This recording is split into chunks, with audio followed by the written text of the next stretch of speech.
What happens when an HOA board member, drunk on power, decides to harass a disabled veteran one too many times? She picked the wrong guy and the wrong house. My name is James, I'm a Marine, and when a neighborhood queen bee tried to corner me, she learned a hard lesson. I don't fight alone. She was about to get masterclass in respect, delivered by the United States Marine Corps. It all started with my truck. After my medical discharge, I needed a quiet life. But because a service injury left my legs stiff, I have to swing my truck door all the way open. In our narrow driveway, that meant parking with my passenger side tires, just barely on the edge of my own lawn.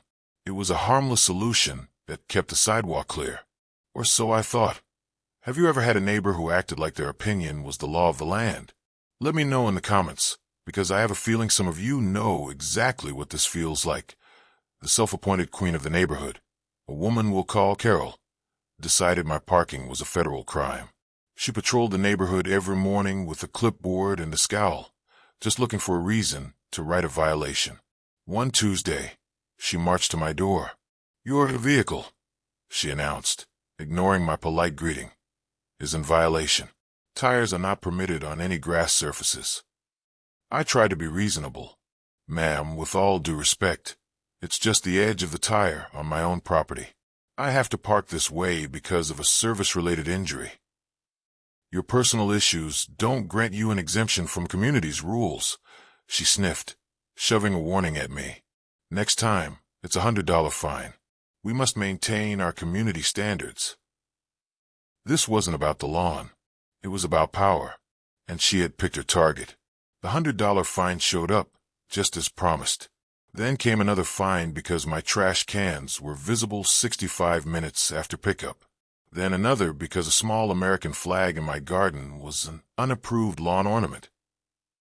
Each notice was a deliberate jab, a reminder that she was always watching. Under the Fair Housing Amendments Act, HOAs are supposed to offer reasonable accommodations for residents with disabilities, but Carol didn't care. Fining me for something directly related to my disability could be seen as discriminatory, but she was on a power trip. My attempts to speak with other board members went nowhere. It was clear Carol was the HOA. Then she escalated. She started parking her own sedan directly behind my driveway for hours, completely blocking me in. The first time, I almost missed a VA appointment. When I knocked on her door, she answered with a sickeningly sweet smile. "Oh dear, is my car in your way?" I was just monitoring the ongoing parking violation. This became her new weapon. 2 or 3 times a week, I'd be trapped in my own home, the one place I was supposed to feel safe. The breaking point came on a cool Saturday morning. It was the anniversary of the day my unit lost 2 men in a firefight. A few of us in the state have a tradition. We meet at a local memorial to pay our respects. It's a heavy, important day. As I got ready to leave, I saw it. Carol's beige sedan, parked perfectly behind my truck. And there she was, sitting on her porch, sipping tea, just waiting. Something inside me snapped. I walked over, my voice dangerously calm. "Carol, I need you to move your car. I have somewhere very important to be." She gave me that condescending smirk, and I have a very important rule to enforce. Once your truck is parked compliantly, I'll move. The disrespect on this day of all days was too much. I didn't yell. I just turned, walked back inside, and closed the door. She thought she'd won. She had no idea what she'd just kicked off. I pulled out my phone and opened a group chat with my old unit. My thumbs flew. "Brothers, time for a last-minute reunion. Barbecue at my place. This Saturday. Who's in?" The replies were instant. Or, "On my way, brother. Send the address." They didn't ask why.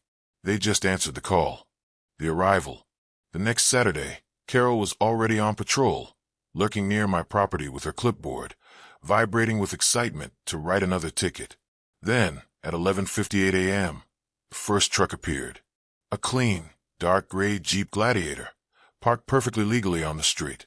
A minute later, a Ford Raptor pulled up. Then a Ram 2500. One by one, a quiet, orderly convoy rolled into the neighborhood. 20 Marines got out. They weren't in uniform, but you could just tell by the way they moved. A single file line walked up my driveway, each guy giving me a firm handshake and a quiet, "Semper Fi, brother." The street went silent. Neighbors peeked out their windows. And Carol, she just stood there, frozen, her mouth hanging open. Her little kingdom was being invaded by a force she couldn't comprehend. She finally found her voice and marched toward the biggest guy there, a gunny sergeant who looked like he was carved out of granite. "You can't all park here," she shrieked. "This is a private community. I am on the HOA board." Gunny didn't even look at her. He just glanced at me, nodded toward my grill, and said, "Where do you want the food set up, James?" Her authority just evaporated.